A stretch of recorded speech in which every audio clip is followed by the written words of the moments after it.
वृश्चिक राशीच्या माझ्या प्रिय मित्रा, आज मी तुला कोणतेही ग्रह नक्षत्र सांगणार नाही, तर फक्त तुझ्या मनातल्या त्या बोलून न दाखवता राहिलेल्या वेदनांना शब्द देणार आहे. तू बाहेरून कितीही मजबूत, शांत किंवा सगळं बरं आहे असं दाखवत असलास, आतून मात्र एकटा पडल्यासारखं, समजून न घेतल्यासारखं वाटतंय ना. लोकांना वाटतं तू सगळं हाताळू शकतोस, पण खरं तर तू फक्त हाताळतोयस. कारण कोणी तुझा शांतपणा ऐकून घ्यायला, तुझ्या जडजवारीनं ओळखायला तयार नाही.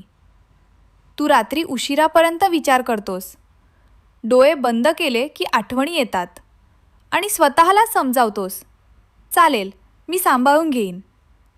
पण मित्रा, तू सांभाळतोस हे खरं आहे, पण तुला स्वतःला कोण सांभाळणार?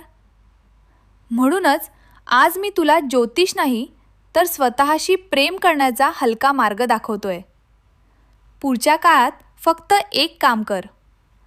सकाळी उठल्याबरोबर आरशासमोर उभं राहून स्वतःच्या डोळ्यात पहा आणि मनात म्हण, मी पुरेसा आहे, माझ्या भावना वैध आहेत, मी माफीच्या लायक आहे.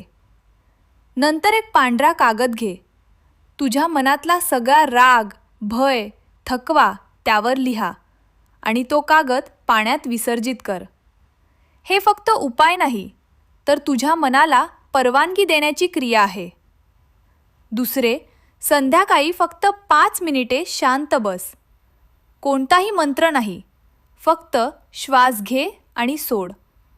तू जो बोजा वाहून फिरतोस तो स्वामीचरणी ठेव, कारण तू एकटा नाहीस. ज्योतिष सांगतं की वृश्चिक राशीवरून सावली हलू लागली आहे, म्हणजे जे दुःख तू गेल्या काही काळापासून अनुभवतोस त्याला आता अर्थ मिळू लागला आहे. हे संघर्ष तुला कमकुवत करत नाहीत, तर तुला अतुलनीय बनवत आहेत.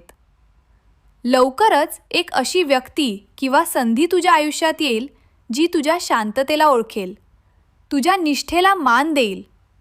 तुझी वाट पाहणारी शांती फक्त दूर आहे, अशक्य नाही. जर तुला वाटलं असेल की हो, माझं म्हणणं कोणीतरी समजून घेतलं, तर कमेंटमध्ये फक्त मी समजलो असे लिहा. हा चॅनल फक्त भविष्य सांगत नाही, तर तुझ्या भावनांना घर देतो.